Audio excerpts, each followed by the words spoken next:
Quran surah kedua Al-Baqarah ayat 215. Yas'alunaka madza yunfiqun. Banyak mereka bertanya kepada Muhammad sallallahu alaihi wasallam tentang infak. Bagaimana cara berinfak, kepada siapa diinfakkan? Jawaban Allah langsung disampaikan, qul ma anfaqtum min khair. Katakan Muhammad sallallahu alaihi wasallam, kalau ingin infak, maka pilih dari yang terbaik, yang paling bagus. Nah, infak itu bahasa singkatnya nafkah. Nafkah itu singkatan dari infak. Infak itu nanti dibagi dua, ada infak wajib, ada infak sunnah. Infak wajib, infak suami kepada istri, kepada keluarga, disingkat dengan nafkah. Ada di mana ayatnya? Quran surah keempat, An-Nisa ayat 34. Ar-rijalu qawwamuna 'alan nisa'i bima faddalallahu ba'dahum 'ala ba'dhin wa bima anfaqu min amwalihim. Laki-laki suami diberikan kelebihan oleh Allah dari istrinya, dan istri pun nanti punya kelebihan di sisi yang lain. Apa kelebihan itu? Di antaranya pelindung, pengayom, pengarah di rumah tangganya, plus diberikan kemampuan untuk menafkahi istrinya. Jadi kalau suami bekerja itu sifatnya nafkah.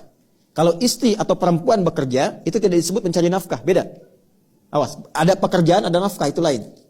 Nafkah itu kewajiban yang melekat kepada suami, yang nanti rizki yang Allah berikan akan mencukupi kebutuhan yang ada di dalam rumah tangganya.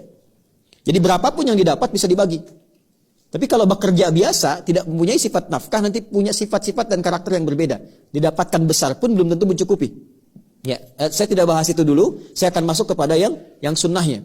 Kalau kemudian yang itu sudah selesai, jadi frame-nya begini, tabelnya. Kalau sudah yang wajib selesai, baru keluar. Jangan keluar dulu. Ya, dihitung dulu di rumah. Kebutuhan rumah berapa? Misalnya 20 juta dalam sebulan. Allah kasih rezeki 30 juta. Maka yang dipahaminya yang 10 jutanya itu adalah modal ibadah kita yang Allah titipkan lewat kita supaya mendapat kemuliaan. Ya, bukan dijadikan untuk ini kaya, bukan itu tujuannya. Jadi hitung kebutuhan kita setelah dapat sebulan sekian, lebihnya yang kita sebut lebih itu sebetulnya peluang ibadah yang Allah titipkan lewat kita. Mumpung sedang dititipkan, pakai. Sampai nanti Allah pindahkan ke tempat yang lain kalau itu tidak digunakan dengan baik.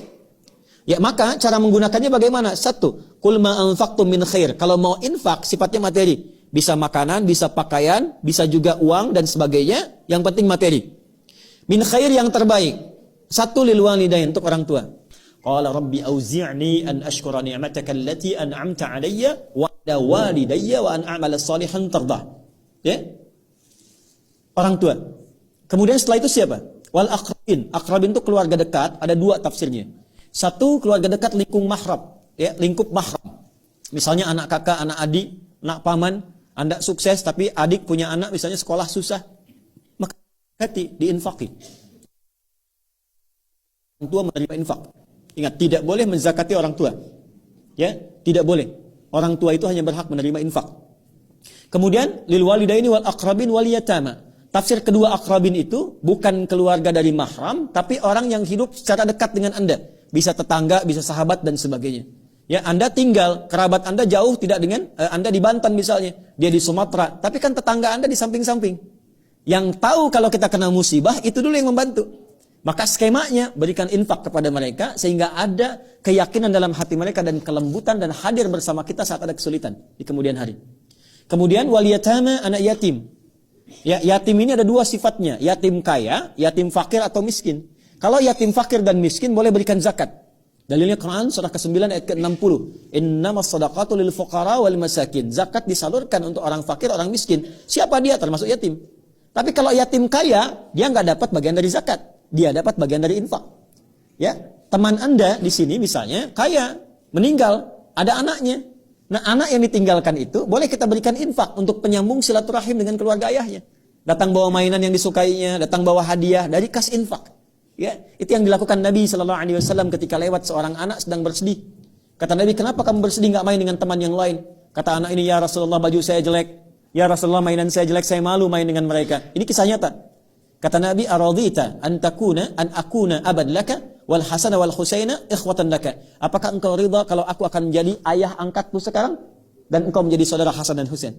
Kata orang ini, "Radit ya Rasulullah, saya ridha." Atau kama qala, ya, saya ridha ya Rasulullah. Maka oleh Nabi diberikan dari infak baju yang bagus, pakaian yang bagus, mainan-mainan yang indah. Dia bergabung dengan temannya. Begitu bergabung, pakaian dan mainan dia paling bagus. Kata temannya, "Dari mana semua ini?" Dia kisahkan. "Tadi saya ketemu Rasulullah, saya katakan bapak saya meninggal dalam syahid dalam peperangan. Kemudian saya dibelikan baju baru, saya dibelikan pakaian baru, saya dibelikan mainan baru." Apa kata anak-anak itu? Mereka komen, "Ya Allah, kenapa bapak kami nggak meninggal juga?" Katanya.